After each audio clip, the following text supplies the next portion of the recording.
அடுத்த பாங்க 18வது பக்கம். பிலிப்பியருக்கு எழுதின நிருபம், அது ஒரு மிஷனரி நன்றி கடிதம். பிலிப்பியருக்கு எழுதின நிருபம் அதுவும் சிறை கடிதங்களில் ஒன்று. பவுல் சிறைச்சாலையில் இருந்து எழுதுகிறார். தீமோத்தேயுக்கு எழுதின நிருபமும் சிறைச்சாலையில் இருந்து எழுதுகிறார். ஆனால் பிலிப்பி திருச்சபைக்கு எழுதும் போது சந்தோஷமாயிருங்கள் என்று எழுதுகிறார். சிறைச்சாலையில் இருப்பவன் சந்தோஷமாயிருங்கள் என்று எழுத முடியுமா? என் கஷ்டம் உனக்கு தெரியுமா, எவ்வளவு கஷ்டப்படுறது தெரியுமா அப்படின்னு அவர் பேசல. நல்ல மனுஷன். வருகையின் தொடர்பை பற்றி 4 பதிவுகள் இருக்கிறது. ஆண்டவருடைய வருகை பற்றி there are 4 references that talks about the coming of the Lord. The coming of the Lord is imminent. There are 4 references. அந்த 4 ரெஃபரன்ஸ் தான் உங்கள்கிட்ட ஹைலைட் பண்ண போறேன். பாயிண்ட் நம்பர் 2க்கு வாங்க. 18வது பக்கம். வருகையின் தொடர்பிலான முதல் பதிவு மன ஆயத்தத்தை பற்றி பேசுகிறது. It talks about preparation. முதலாம் அதிகாரம் 9ஆம் வசனத்திலிருந்து 11. யாராவது வாசிப்பீங்களா? உத்தமமானவைகளை நீங்கள் ஒப்புக்கொள்ளத்தக்கதாக உங்கள் அன்பானது அறிவிலும் எல்லா உணர்விலும் இன்னும் அதிகமாய் பெருகவும். அப்படின்னு அர்த்தம், உங்கள் அன்பும் அறிவும் குறைவாக இருக்கிறது, பெருகவும் தேவனுக்கு மகிமையும் துதியும் உண்டாகும்படி இயேசு கிறிஸ்துவினால் மாத்திரமே வருகிற நீதியின் கனிகளினால் நிறைந்தவர்களாகி வேண்டுதல் செய்கிறேன். அவருடைய பிரேயர். பவுலினுடைய தனித்துவம் என்ன? எல்லா நிருபத்திலையும் முதல்ல ஒரு ஜெபம் பண்ணுவாரு. அட்டகாசமான ஜெபமா இருக்கும். எபேசியருக்கு எழுதின நிருபத்தில் 2 முறை ஜெபிக்கிறார் முதல் அதிகாரத்தில். இதெல்லாம் கவனமா நீங்க வாசித்தீங்கன்னா உங்களுக்கு தெரியும். விசுவாசிகளுக்காக ஜெபிக்கிறார். அவருடைய ஜெபம் எல்லாம் பாசிட்டிவ் பிரேயர். ஆண்டவரே இவர்களை எல்லாம் பாலாக்காமல் தனியாக்குங்கலாம் அவர் ஜெபம் பண்ணல. அன்பின் அகலம் நீளம் ஆழம் உயரம் இன்னதென்பதை இவர்கள் அறிய வேண்டும். அவருடைய கண்கள் திறக்கப்பட வேண்டும். தேவ ஞானத்தை அறிய வேண்டும் என்று சொல்லி பெரிய பெரிய காரியங்களுக்காக ஜெபம் பண்றாரு. இன்னும் அப்படி ஜெபம் பண்ணா கோயிலுக்கு ஆட்கள் வரமாட்டாங்க. அவர் அதை பத்தி அக்கறைப்படவே இல்லை. பாருங்க, விளக்கம் இங்கு சொல்லப்பட்டிருக்கிறது. உத்தமமானவைகளை ஏற்றுக்கொள். அதுக்கு ஆப்போசிட் என்னது? வேதத்திற்கு பொருத்தமில்லாதவைகளை நிராகரித்து விடு. 2வது, உங்கள் அன்பும் அறிவும் உணர்வும் இன்னும் பெருக வேண்டும். ஸ்தம்பித்து விடாதே. Don't be saturated. Keep growing. அன்பில் பெருகுங்கள், உணர்வு அடையுங்கள் அப்படி சொல்றார். 2வது, யாருக்கும் இடரலாக இருக்காதீர்கள். உத்தமமாய் இருப்பவர்கள் யாருக்கும் இடரலாக இருக்க மாட்டார்கள். The Heart Sayings of Jesus என்கிற ஒரு புத்தகம் இருக்கு. அதை எழுதினவர் எனக்கு புதிய ஏற்பாடு கற்றுக் கொடுத்த டாக்டர் டேவிட் பென்ஹாம்ன்றவர். The Heart Teachings of Jesus அப்படின்றது. அதுல ஒரு வசனத்தை அவர் சொல்றாரு. வேதத்தில் எங்கெல்லாம் கருகலான வார்த்தைகளை ஆண்டவர் பயன்படுத்தினாரோ, உங்களுக்கு ஐயோன்னு சொல்லியிருக்காருல்ல, ஐயோன்னு 7 முறை சொல்லியிருக்காரு. 7 முறை சொன்னா இருப்பீங்களா? 2வது முறை சொல்லும் போது எந்திரிச்சு நடந்துருவோம். நாள் என்ன ஐயோ, இந்த ஆளுக்கு பேர் ஐயையோ சாமுவேல் பேர் வச்சிருவோம். ஐயையோ கிங்ஸ்லி வந்துட்டாரா? ஐயையோ வந்துட்டாருன்னா வேற அர்த்தம். ஐயையோ கிங்ஸ்லினா பட்ட பேரு. இவர் மிஸ்டர் ஐயையோ. எங்க போனாலும் என்ன பண்ணுவாரு? சாபத்தை அள்ளி போடுவார். அப்படி நான் வரல. பவுல் என்ன பேசுகிறார்? மக்களுக்கு இசைவான மாலிஷ் பண்ற இல்ல நான் ஐஸ் வைக்கிற வார்த்தைகளை அவர் பயன்படுத்தல. நீங்கள் பெருக வேண்டும் என்று வாஞ்சிக்கிறார். சரியா? கிறிஸ்துவினால் வருகிற நீதியின் கனி விளைச்சலால் நீங்கள் நிறைந்திருங்கள். தேவனுக்கு மகிமையும் புகழ்ச்சியும் சேர்க்கும் வண்ணம் வாழுங்கள். இதுக்கு விளக்கம் சொல்ல வேண்டிய அவசியமே இல்லை. நீதியின் கனியால் நிறைந்திருங்கள். இங்கே கனி என்கிற வார்த்தை பயன்படுத்தப்படவில்லை, கனிகள் என்கிற வார்த்தை பயன்படுத்தப்பட்டிருக்கிறது. ஆவியின் கனி என்று பயன்படுத்திருக்கிறது. எவையெல்லாம் தேவன் விரும்புகிற நீங்கள் நீதிமான்கள் என்பதற்கான அடையாளம் கனிகள் என்கிற வார்த்தையை அவர் கையாளுகிறார். ஏதோ தப்பா பயன்படுத்தல, ஸ்பெல்லிங் மிஸ்டேக்ல. நீதியின் விளைச்சல் உங்கள் வாழ்க்கையில் இருக்க வேண்டும், அதுதான் கனி. நான் நீதிமான் என்று சொல்லிக் கொண்டிராதே, நீ நீதிமான் என்பது எல்லாருக்கும் பிரத்யட்சமாக விளங்கட்டும் சொல்றாரு. அதுக்கப்புறம் நீங்கள் துப்புரவாக்கப்பட்டவர்களும் இடரலற்றவர்களுமாகவும் இருக்க வேண்டும் என்று உங்களுக்காக வேண்டுதல் செய்கிறேன். I am expecting you to be an immaculate Christian and don't be a hindrance. வென்ஹாமை பத்தி சொன்னேன், வேகமா வந்துட்டேன். அவர் இந்த வசனத்துக்கு என்ன சொல்றாரு? இந்த சிறியரில் ஒருவனுக்கு இடையூறாக இருக்கிறவனுடைய கழுத்தில் இயந்திர கல்லை கட்டி சமுத்திரத்தின் ஆழத்தில் அவனுக்கு போடுவது எளிதாக இருக்கும் சொல்றாரு. என்னங்க, ஆண்டவர் கல்லை கட்டி கடல்ல நம்மளை ஆழ்த்தணும்னு சொல்றாரு. அப்ப அது நல்ல வார்த்தையா கெட்ட வார்த்தையா? சரியான வார்த்தை. யாருக்கு இது? யாருக்கு இது? சிறுவருக்கு, சிறியருக்கு இடையூறாக இருக்கிறவர்களுக்கு, சிறுவர்களுக்கு விரோதமாக நடைபெறுகிற அநேக கொடுமைகள் என்னென்னமோ நடக்கு சமுதாயத்தில். சபைகளில் நடக்கூடாது. இந்த சொல்லுவதெல்லாம் உண்மைன்னு ஒரு ப்ரோக்ராம் கேள்விப்பட்டிருக்கீங்களா? ரகசியமா பார்ப்பீங்களோ? பாருங்க, அதுல என்னன்னா, உங்களை எது பாருங்க பார்க்கான்னு சொல்றதுக்கு வரல. இப்ப சமீப காலமா நிறைய ஊழியக்காரங்க வர்றாங்க. விசுவாசி என்ன செய்தாரு? அவரு ரகசியமா கல்யாணம் பண்ணிட்டவர்லாம் வர்றாரு. நான் சொல்ல வந்த கருத்து, தனித்துவத்தை இழந்து போனவர்கள், ஊழியக்காரங்களும் இழந்து போறாங்க, விசுவாசிகளும். அவைகள் பெயர் முதலாய் உங்கள் மத்தியிலே சொல்லப்படக்கூடாது. எபேசியர் 5ஆம் அதிகாரம். எவைகள்? உலகத்தார் மத்தியிலே காணப்படுகிற விபச்சாரம், வேசித்தனம், பொய், வம்பு, இதெல்லாம் உலகத்தார் மத்தியில் இருக்கிறது. அது உங்கள் மத்தியிலே பேர் முதலாய் சொல்லப்படக்கூடாது. அப்படின்னு அர்த்தம், புகைச்சல் கூட இருக்கக்கூடாதுன்றாரு. நெருப்பு இருந்தால் என்ன செய்யும்? புகையும். யாரும் உங்களை விரல் நீட்டி குற்றம் சாட்டுவதற்கு இடமில்லாமல் விசுவாசிகளும் ஊழியக்காரர்களும் வாழ்ந்து விடுங்கள். யாருக்கும் இடரலாக இருக்காதிருங்கள். யோசித்து பாருங்க, நம்ம யாருக்காவது இடரலா இருக்கிறோமா? நம்ம தெரிஞ்சே சிலருக்கு இடரலா இருக்கிறோம், தெரியாமலே பலருக்கு அமைதலாயிட்டீங்க. இதில் விஷயத்த சொல்லித்தாகணும். மருந்து கசக்கும், இஞ்சி சாப்பிட்டு தான் ஆகணும். மிளகு கசக்கும், சாப்பிடணும், வேற வழி கிடையாது. யாருக்கும் இடரலாக இருக்க கூடாது. ஒரு நாள் காலையில் ஜெபம் பண்ணுங்க, யாருக்கும் நான் இடரலாக இருக்கக்கூடாது. இடறுவது அநேகரை நித்தியமாக கிறிஸ்துவை விட்டு இழந்து போக பண்ணும். அதனால நீங்கள் துப்புரவாக்கப்பட்டவர்களும் இடரலற்றவர்களாகும். துப்புரவாக இருப்பதற்கு அடையாளம், நாம் யாருக்கும் இடரலாக இருக்க மாட்டோம். Don't be a hindrance to anybody, to children or to grown-ups. ஒரு மீட்டிங் போயிருந்தோம். அது என்ன மீட்டிங் நான் சொல்ல மாட்டேன். எல்லாருக்கும், வாலிபர்களுக்கு தனி கூட்டம், வளரிளம் பருவத்தினருக்கு ஒரு தனி கூட்டம், சிறுவர்களுக்கு தனி கூட்டம் நடத்தியிருந்தது. அப்போ என்னுடைய 3வது மகா, அவள் வந்து டீனேஜர். இந்த டீனேஜ் மீட்டிங் போயிட்டு திடீர்னு வந்துட்டா.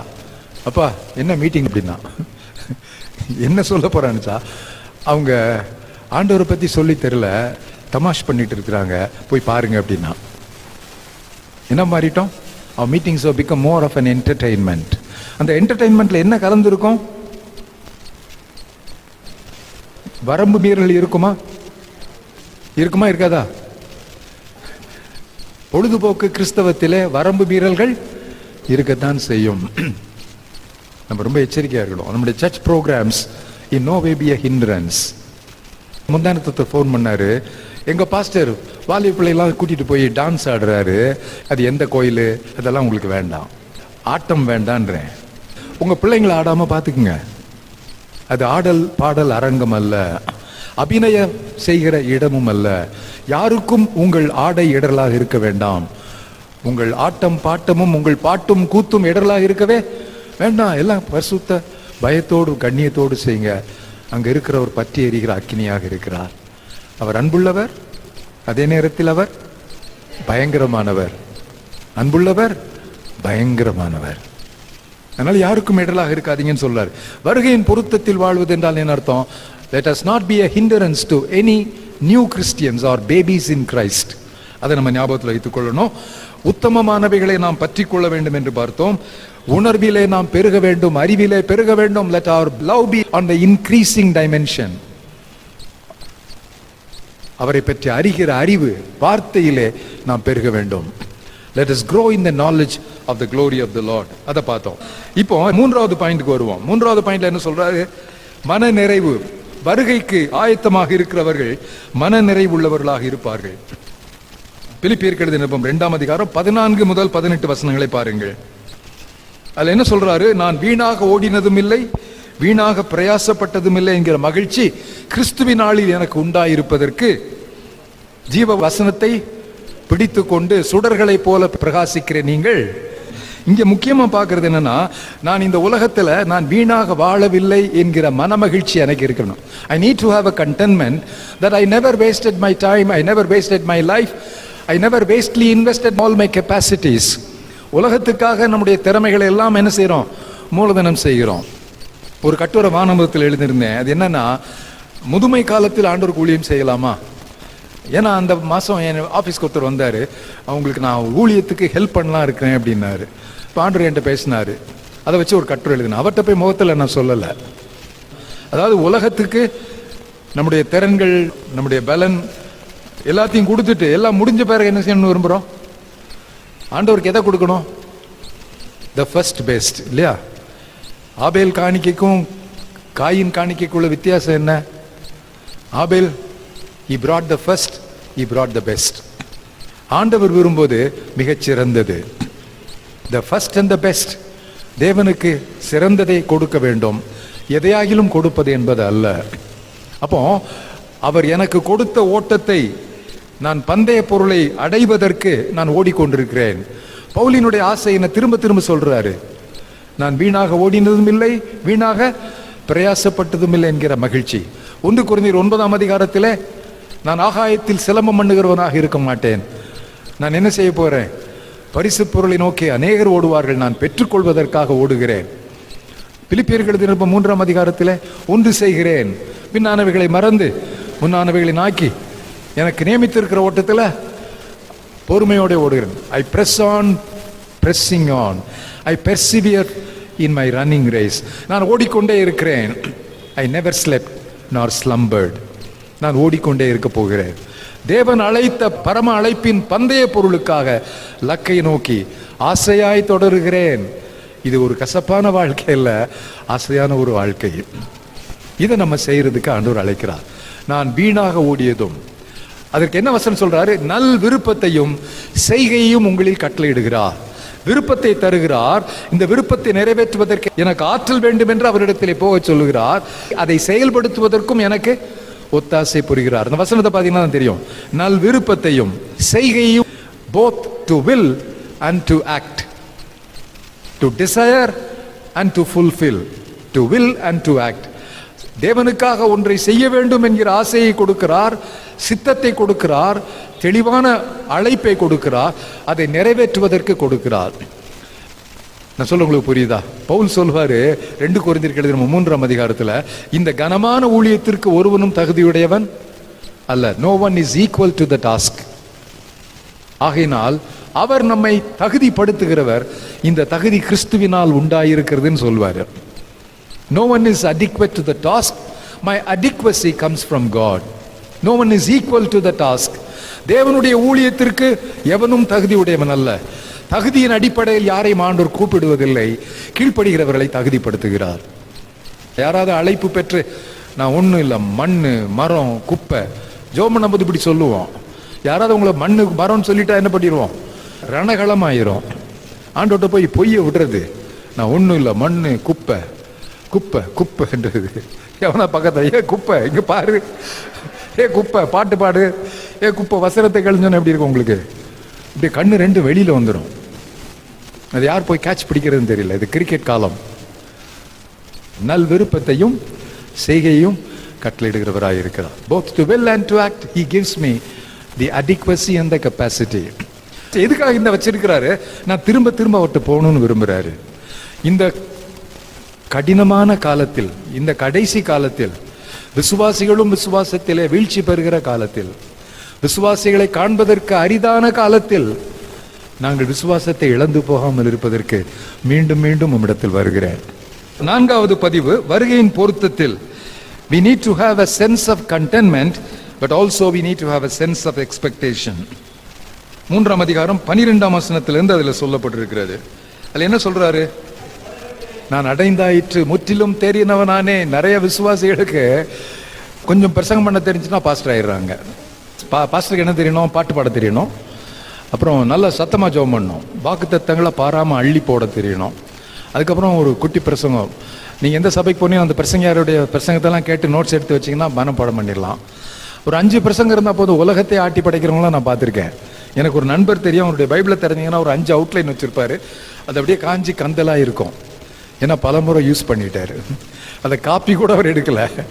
அந்த மாதிரியெல்லாம் ஆயிடாதீங்க.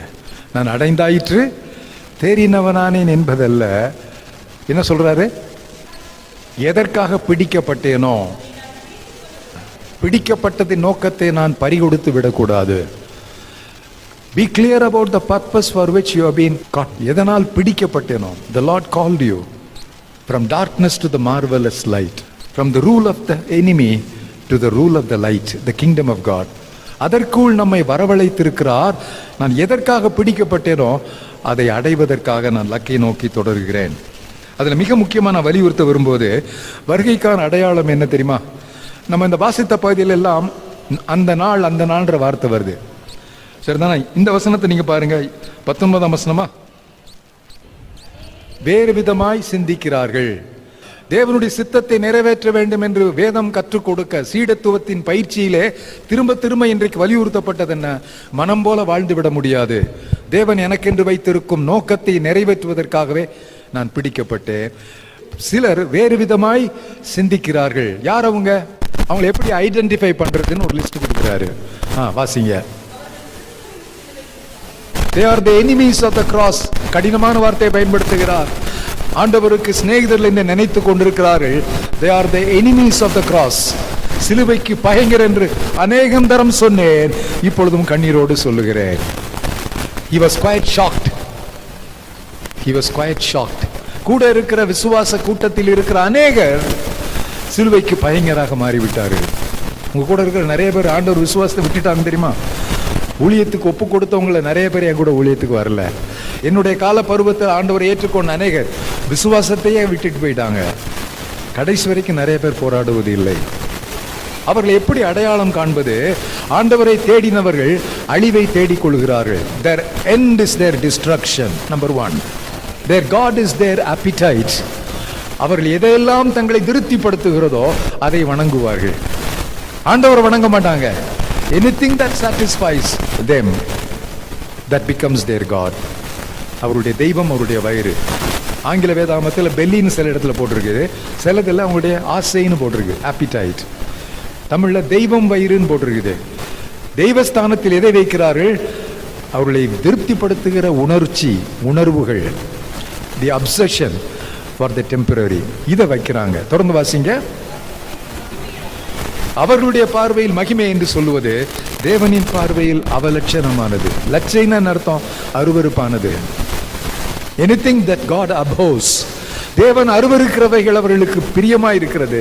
தேவனது பார்வையில் பிரியமா இருப்பது அவர்களுக்கு அருவருப்பா இருக்குது. ஒன்று சொல்லட்டுமா? ஊழியத்துக்கு போறேன்னு உங்க வீட்டில் யார்கிட்ட சொல்லி பாருங்க, அஷ்டகோணத்தில் அவங்க முகம் மாறிடும். நீங்க ஏதோ தற்கொலை பண்ண போற மாதிரியும் குடிச்சு வெறிச்சு வீணாக போற மாதிரி உங்களை ஒரு மாதிரி பார்ப்பாங்க. அதனால தான் யாரும் ஊழியத்துக்கும் போறதில்லை, ஊழியத்துக்கு அனுப்புறதும் இல்லை. ஆண்டவரே எங்களை ஆசீர்வதியும்.